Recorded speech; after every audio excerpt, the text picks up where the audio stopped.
नमस्ते, मेरा नाम निकिता है और आप देख रहे हैं बोलता हिंदुस्तान। अगर कोई भी पत्रकार यानी स्वतंत्र पत्रकार सरकार से सवाल करता है तो उसे डराने और चुप कराने के लिए सरकार कुछ भी कर सकती है। कई पत्रकारों को सरकार के खिलाफ आवाज उठाने की सजा भी मिली है, लेकिन अब जिस नाम की सबसे ज्यादा चर्चा हो रही है वह है पत्रकार अभिषेक उपाध्याय। लोगों का कहना है कि राम मंदिर चंदा चोरी से जुड़ी खबर उन्होंने जनता के सामने लाई थी, इसलिए अब उन्हें बाबा की पुलिस द्वारा डराया जा रहा है। क्या है पूरा मामला, आइए जानते हैं। लोकतंत्र का चौथा स्तंभ मीडिया होता है, लेकिन जब उसी लोकतंत्र में सत्ता के बैठे लोग इस चौथे स्तंभ को तोड़ने की कोशिश करते हैं तो एक पत्रकार कमजोर नहीं होता, बल्कि पूरा लोकतंत्र कमजोर होता है। ऐसे में लोकतंत्र में आस्था रखने वालों के लिए सबसे मजबूत और भरोसेमंद आस्था सुप्रीम कोर्ट खड़ी रहती है। और जब सुप्रीम कोर्ट का डंडा चलता है तो खाकी और खादी सभी को पीछे हटना पड़ता है। आपको याद होगा, राम मंदिर चढ़ावा चोरी का सबसे पहला और सबसे बड़ा खुलासा किसने किया था? पत्रकार अभिषेक उपाध्याय ने। और सिर्फ इतना ही नहीं, एक बड़े नौकरशाह ने अवैध प्रॉपर्टी खरीदी, खुद को व्यापारी बताकर घर जमीन की रजिस्ट्री करवाई। ये खुलासा भी इसी निर्भीक पत्रकार ने किया। खुलासा हुआ, एक्शन लिया गया, जांच शुरू हुई। राम मंदिर चढ़ावा चोरी पर सरकार को मजबूर होकर SIT बनानी पड़ी, लेकिन जो पत्रकार सच सामने ला रहा था उसके साथ क्या हुआ? सरकार और पुलिस उनके पीछे पड़ गए, झूठे मामले दर्ज कराने लगे, एक के बाद एक FIR। पत्रकार अभिषेक उपाध्याय के वकील ने सुप्रीम कोर्ट में साफ बताया कि उनके खिलाफ कई FIR दर्ज की गई है। अब तो SC/ST अधिनियम की कड़ी धाराओं के तहत भी FIR लगा दी गई है। 20 अगस्त को पुलिस उनके घर पर छापा मारने पहुंच गई। पत्रकार उपाध्याय यानी अभिषेक उपाध्याय ने अपनी याचिका में लिखा कि उन्होंने अयोध्या राम मंदिर के दान में अनियमितताओं और उत्तर प्रदेश सरकार में भ्रष्टाचार पर रिपोर्ट की। उसके बाद से परेशानियां शुरू हो गई। अभिषेक उपाध्याय का दावा है कि 20 अगस्त को पुलिस की टीम उनके घर पहुंची और बताया इंदिरापुरम थाने में रोड रेज और दुर्व्यवहार का मामला दर्ज हो गया है। घटना 18 अगस्त को गाजियाबाद के सिप्रा मॉल के पास बताई गई। एक मोटरसाइकिल सवार ने कथित तौर पर उनकी कार को ठोका था। यानी सच दिखाने का जो कीमत था वो यूपी की खाकी पत्रकार को बता रहे थे। लेकिन 25 अगस्त 2026 को सुप्रीम कोर्ट ने स्वतंत्र पत्रकार अभिषेक उपाध्याय को बड़ी राहत दी है। CJI सूर्यकांत और जस्टिस V मोहना की पीठ ने उत्तर प्रदेश द्वारा दर्ज FIR में उनकी गिरफ्तारी और किसी भी कठोर कार्रवाई पर अंतरिम रोक लगा दी है। कोर्ट ने साफ कहा कि पहले से दर्ज FIR में भी कोई जबरदस्ती की कार्रवाई नहीं होगी और भविष्य में उनके खिलाफ कोई नई FIR दर्ज होती है तो उसमें भी गिरफ्तारी नहीं होगी। यूपी सरकार को नोटिस जारी किया गया है। अगली सुनवाई 7 सितंबर 2026 को तय हुई है। साथ ही गाजियाबाद पुलिस को निर्देश दिया गया है कि FIR की कॉपी अभिषेक को दे ताकि वे इलाहाबाद हाई कोर्ट में राहत मांग सके। यह आदेश सिर्फ एक पत्रकार की सुरक्षा का नहीं था, यह संदेश था कि सच को दबाने की कोशिश करने वाले चाहे कितने भी शक्तिशाली क्यों ना हो, न्याय व्यवस्था आखिरकार खड़ी हो जाती है। जब ये पूरा मामला सामने आया उसके बाद पत्रकार रोहिणी सिंह ने सोशल मीडिया X पर लिखा कि बड़ी खबर, सुप्रीम कोर्ट ने अभिषेक उपाध्याय की गिरफ्तारी पर रोक लगा दी है।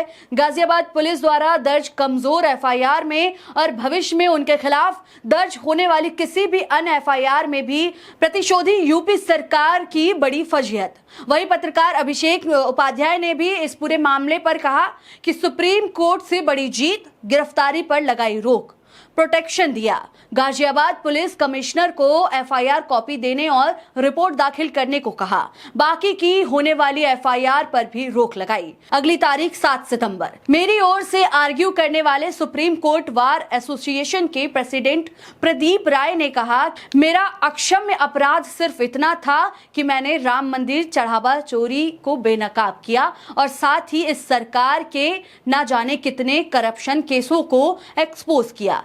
कलम ना रुकेगी और ना ही झुकेगी। अब सोचिए, सरकार सच को दबाना चाहती है, सच्चे पत्रकार को डरा धमका कर अपनी कमियों की आवाज जनता तक पहुंचाने नहीं देना चाहती है। लेकिन जब एक पत्रकार बिना डरे आवाज उठाता है तो न्याय व्यवस्था भी उसके साथ आ जाती है। गोदी मीडिया कितना भी बचाव करे, अपने प्राइम टाइम में सिर्फ हिंदू मुसलमान करे, डिबेट शो चलाए, सत्ता की तारीफ में सुर मिलाए, लेकिन जब कोई सच्चा पत्रकार सरकार के झूठ और भ्रष्टाचार को लेकर अपनी आवाज बुलंद करता है तो सरकार को एक कदम पीछे हटना ही पड़ता है। अभिषेक उपाध्याय ने योगी सरकार और उनकी पुलिस की पोल खोलकर रख दी है। राम मंदिर चढ़ावे की जो चोरी का खुलासा किया, बड़े अधिकारियों की अवैध संपत्ति का खुलासा किया, और जब सत्ता ने उन्हें चुप कराने की कोशिश की तो सुप्रीम कोर्ट ने साफ संदेश दिया कि पत्रकार की आवाज को दबाने की कोशिश मत करो।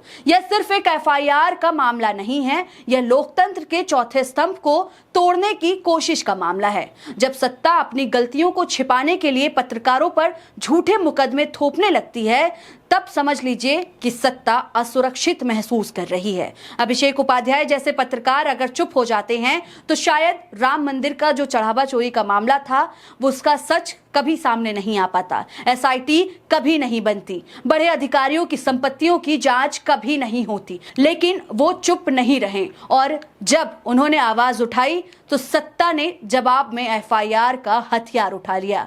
घर पर छापा, SC/ST एक्ट की धाराएं, रोड रेज का नाटक। लेकिन सुप्रीम कोर्ट ने कहा कि काफी है, अब और नहीं। यह फैसला उन सभी पत्रकारों के लिए राहत है जो सच दिखाने की कीमत चुका रहे हैं। यह फैसला उन लोगों के लिए संदेश है जो सोचते हैं कि सत्ता के खिलाफ बोलना अपराध है। लोकतंत्र तब तक जिंदा रहता है जब तक सवाल पूछने वाले जिंदा रहते हैं, और जब सवाल पूछने वाले को ही डराने की कोशिश होती है, जब उन्हें डराया जाता है, तब क्या न्याय व्यवस्था को आगे आना ही पड़ता है। अभिषेक उपाध्याय ने साबित कर दिया कि एक पत्रकार कितना मजबूत हो सकता है। योगी सरकार की पुलिस कितनी भी कोशिश कर ले, सच को हमेशा के लिए नहीं दबा सकती है। आज सुप्रीम कोर्ट ने जो रोक लगाई, यह सिर्फ गिरफ्तारी की रोक नहीं है, यह सत्ता की मनमानी पर रोक है। यह उन लोगों के लिए चेतावनी है जो सोचते हैं कि झूठी एफआईआर से पत्रकार को चुप कराया जा सकता है। याद रखिए, जब सत्ता सच से डरने लगती है तब वह पत्रकारों को निशाना बनाती है, और जब पत्रकार डरना छोड़ देते हैं तब सत्ता को पीछे हटना पड़ता है। अभिषेक उपाध्याय ने पीछे हटना नहीं चुना, उन्होंने लड़ना चुना, और आज सुप्रीम कोर्ट ने उनके साथ खड़े होकर साफ कर दिया कि लोकतंत्र में आखिरी शब्द सत्ता का नहीं, न्याय का होता है। फिलहाल अब आपको क्या लगता है इस पूरे मामले में, आप क्या सोचते हैं? जिस तरह से अभिषेक उपाध्याय जो कि वरिष्ठ पत्रकार हैं, उन्होंने जिस तरह से राम मंदिर में कथित चंदा चोरी को लेकर के जो खुलासे किए, उसके बाद कई लोग कह रहे हैं कि उसके बाद से बाबा की जो पुलिस है, यानी योगी सरकार की जो पुलिस है, उन्हें डराने के लिए उनके ऊपर एफआईआर की गई और उनके ऊपर उनको गिरफ्तारी के लिए भी बोला गया, उनकी गिरफ्तारी के लिए भी कहा गया। लेकिन अंततः सुप्रीम कोर्ट ने इन सब चीज पे उनको राहत दी है। अब आपको क्या लगता है इस पूरे मामले में? अपनी राय हमें कमेंट्स के जरिए जरूर बताएं। तब तक के लिए देखते रहें बोलता हिंदुस्तान। शुक्रिया।